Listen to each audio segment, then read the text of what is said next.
Hello साथीहरू नमस्कार। म मदन धामी। आज एनपिएल सिजन 2 को फाइनल खेल तपाईको ट्यु मैदानमा 3:30 सुरु हुन गइरहेको छ। गत वर्षको उपविजेता टिमको रूपमा रहेको सुदूरपश्चिम रोयल्स टिम र भाग्यले फाइनलको यात्रा पुरा गरेको लुम्बिनी लायन्स बीच फाइनल खेल हुन गइरहेको छ। कसले जित्ला त दुवै टिमको बारेमा म अलिकति तपाईहरुमा जानकारी लिएर आएको छु, सूचनाहरू लिएर आएको छु। पक्कै पनि समग्र नेपालको जित हुनेछ, नेपाल क्रिकेटको जित हुनेछ, दर्शकहरूको जित हुनेछ, खेल प्रेमी साथीहरूको जित हुनेछ पक्कै पनि। र पनि एउटा शुभचिन्तक भएको नाताले कुन टिमले जित्दा चाहिँ समर्थकहरू खुसी हुन्छन्, कुन टिमले जित्दा चाहिँ लुम्बिनीको समर्थकहरू खुसी हुन्छन् भन्ने कुरा पनि रहन सक्छ। त्यहाँ सुदूरपश्चिमका फ्यानहरू पनि थुप्रो रहेका छन् हैन। अनि त्यसैगरी तपाईको लुम्बिनी लायन्सका फ्यानहरू पनि थुप्रो रहेका छन्। आज पिचको बारेमा र तपाईहरुसँग खेलाडीहरूको पर्फर्मेन्स, की प्लेयरहरूको रूपमा को रहनेछन् यसको बारेमा पनि हामी कुराकानी गर्नेछौँ। यो भिडियो हेरिरहनु हुने सम्पूर्ण साथीहरूलाई म एकपटक फेरि जानकारी गराउन चाहन्छु। एनपिएल सिजन 2 फाइनल खेल आज ट्यु खेल मैदानमा तपाईको 3:30 सुरु हुन गइरहेको छ। आउनुस् अब भने कुराकानी गरौँ एनपिएल मा सबैभन्दा पहिला सुदूरपश्चिम रोयल्स को स्ट्रङ पक्ष के हो र उसको कमजोरी पक्ष के हो त्यसका बारेमा कुराकानी गरौँ। ब्याटिङ को कुराकानी गरौँ सबैभन्दा पहिला। सुदूरपश्चिम रोयल्सबाट ब्याटरको रूपमा अहिलेसम्म विनोद भण्डारीले रन त बनाइराखेका छन् तर उनको स्ट्राइक रेटमा अलिकति समस्या छ।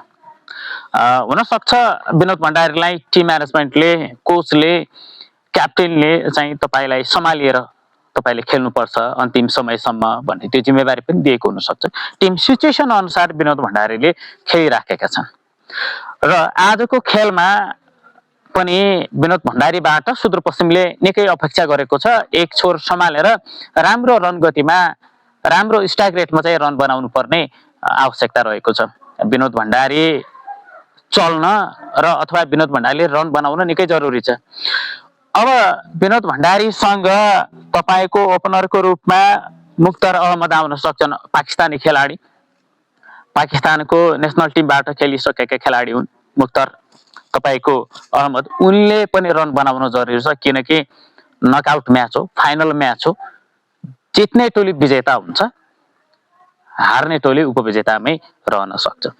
सुदूरपश्चिम रोयल्सलाई अलिकति दबाव रहन सक्छ त्यो किनभने गत वर्ष पनि फाइनलमा लिग चरणमा सबै खेलहरू जितेर फाइनलमा जनकपुर बोल्टसँग पराजय भएको थियो।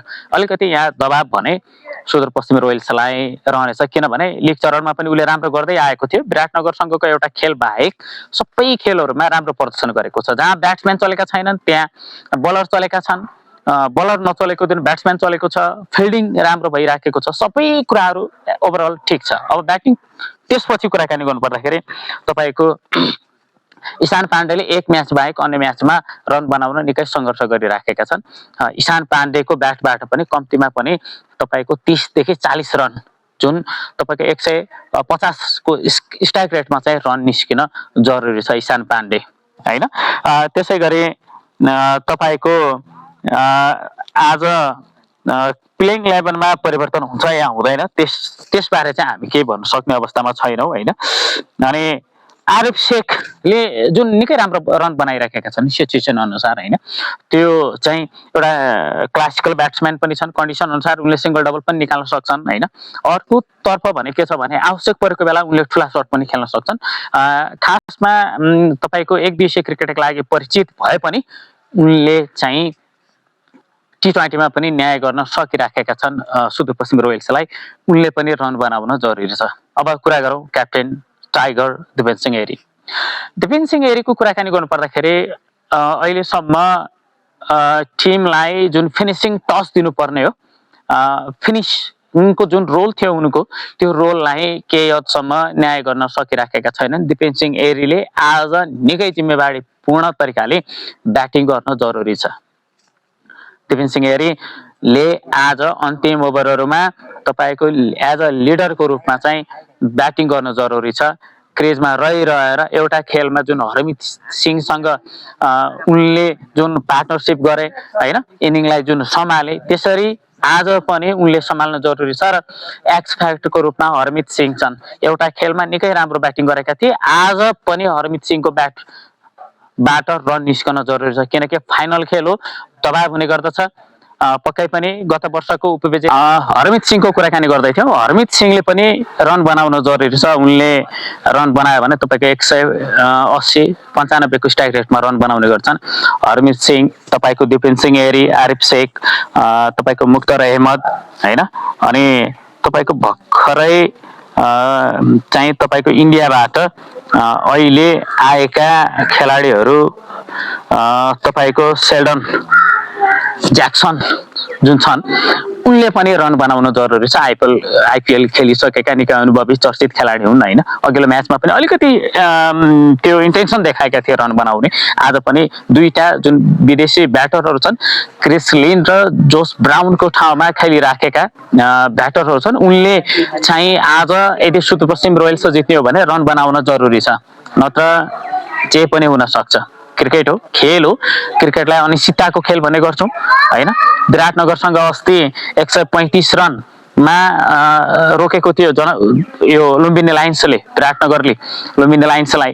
तर लुम्बिनी लायन्सले नै विराटनगरलाई त्यो एकदमै कम स्कोरमा रोकेको थियो। त्यसकारण क्रिकेट हो, अनिश्चितताको खेल, जे पनि हुन सक्छ। र तपाईँको सुदूरपश्चिम रोयल्सका तर्फबाट मुख्तार, तपाईँको अहमद, तपाईँको यो सेल्डन ज्याक्सन होइन, हरमित सिंह, तपाईँको आरिफ शेख, ईशान पाण्डे र दिपेन सिंह एरी जस्ता सुदूरपश्चिमको जुन खम्बा रहेका छन्, यी ब्याटरहरूले चल्न जरुरी छ, यिनीहरूलाई रन बनाउन जरुरी छ। अब कुराकानी गरौँ सुदूरपश्चिम रोयल्सको तपाईँको बलिङतर्फ। अहिले 16 विकेट सहित तपाईँको अविनाश बोहरा निकै सफल बलरको रूपमा सुदूरपश्चिम रोयल्सबाट बलिङ गरिराखेका छन्। उनको इकोनोमिक, उनको डेथ बलिङ, उनको कन्ट्रोल निकै राम्रो रहेको छ। अविनाश बोहरा नाम याद गरिराख्नुहोस् है, अविनाश बोहरा। त्यसपछि स्कटले चाहिँ तपाईँको निकै राम्रो बलिङ गरिरहेका छन् होइन। अहिलेसम्म चाहिँ सुदूरपश्चिमलाई तपाईँको फाइनलसम्म पुर्याउनका लागि स्कटले पनि निकै राम्रो बलिङ गरिरहेका छन्। उनको एक्सन होइन, जुन सिम पोजिसन छ, एकदमै राम्रो रिदममा बलिङ गर्ने गर्छन्। यर्कर राम्रो छ, बााउन्स राम्रो छ उनीसँग होइन, स्लोर बलहरू राम्रो छ। र उनलाई साथ दिन जरुरी छ आज हेमन्त धामी। यदि हेमन्त धामीको प्रदर्शन अलिकति पनि खस्किने हो भने म्याच जान सक्छ, म्याच फस्न सक्छ। त्यसकारण हेमन्त धामीले आफ्नो बलिङ पेस, जुन उनको लेग कटर, अफ कटर छ जुन होइन, जुन स्लोर बलका लागि जुन परिचित छन्, जुन यर्करका बााउन्सका लागि परिचित छन्, आज हेमन्त धामीले लाइन लेन्थ सहित विविधतापूर्ण तरिकाले बलिङ गर्न निकै जरुरी छ।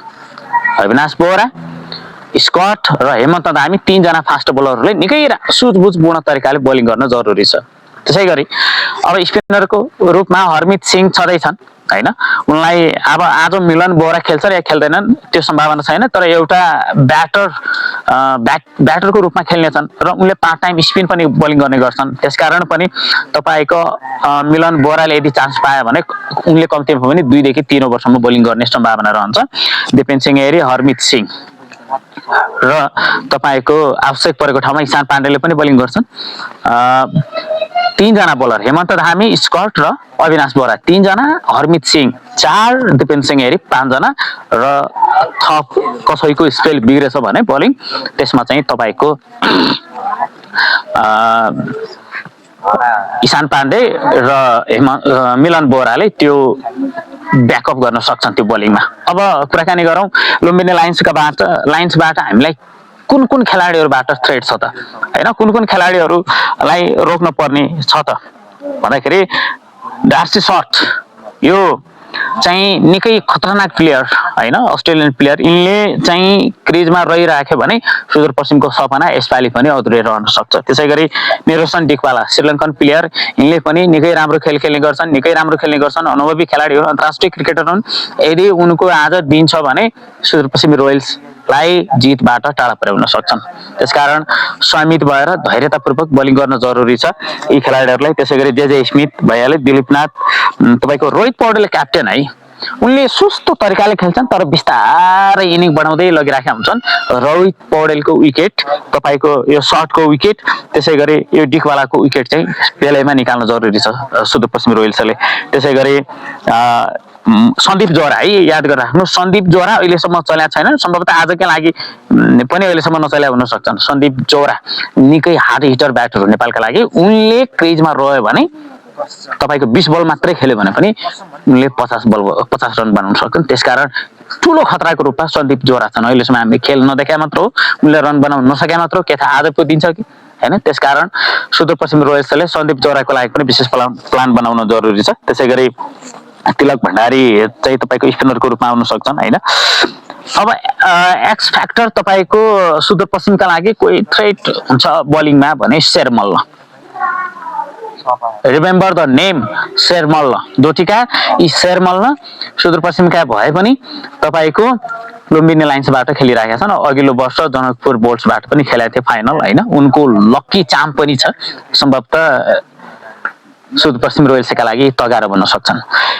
उनको स्पिनमा अस्ति फाफ डुप्लेसीले पनि बुझ्न सकेका थिएनन्। क्यारम बल पनि फाल्छन्, तपाईँको गुगली पनि फाल्छन्, लेग स्पिन पनि फाल्छन्, तपाईँको अफ स्पिन पनि फाल्छन् हैन।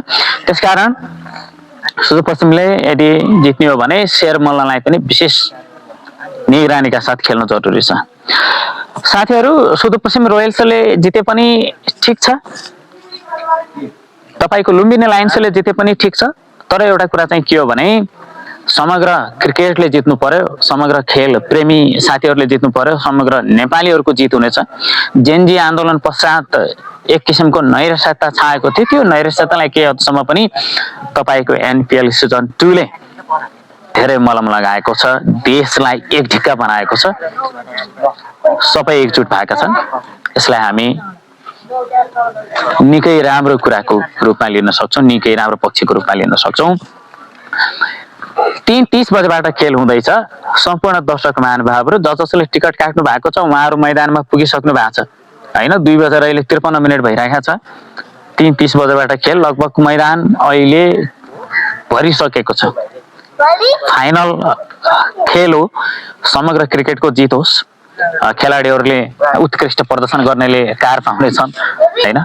तपाईँको दिपेन सिंह एरी, रोहित पौडेल, विनोद भण्डारी कारको दावेदारको रूपमा रहेको छ। अविनाश बोहरा हैन, यदि आज उनले राम्रो विकेट लियो भने मोटरसाइकल पाउन सक्छन् हैन। निकै राम्रो छ खेल, चाहिँ निकै राम्रो हुनेछ।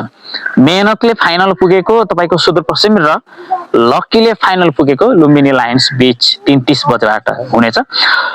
मैदानमा हुनेहरूले मैदानबाट मनोरञ्जन लिनु होला, नहुनेहरूले टेलिभिजनबाट पनि मोबाइलमा पनि तपाईँहरूले खेल हेर्न सक्नुहुनेछ। समग्रमा हाम्रो जित हुनेछ। एनपिएल सिजन 2 सफलतापूर्वक सम्पन्न आज हुँदैछ। त्यसका लागि पारस खड्काज्यूलाई, क्यानका अध्यक्ष चतुरबहादुर चन्दज्यूलाई पनि हामी धेरै धेरै धन्यवाद दिन चाहन्छौँ। यो क्रिकेट समर्थकहरूका लागि एनपिएल सिजन 2 मा आइपुग्दासम्म निकै राम्रो खेल प्रदर्शन भइराखेको छ। एनपिएल सिजन 2 आज हामी अन्तिम दिनमा छौँ। यहाँहरू सबैलाई धन्यवाद दिन चाहन्छु। कमेन्ट गर्नु होला, यो भिडियो हेरे पश्चात प्रतिक्रिया जनाउनु होला। धन्यवाद, नमस्कार।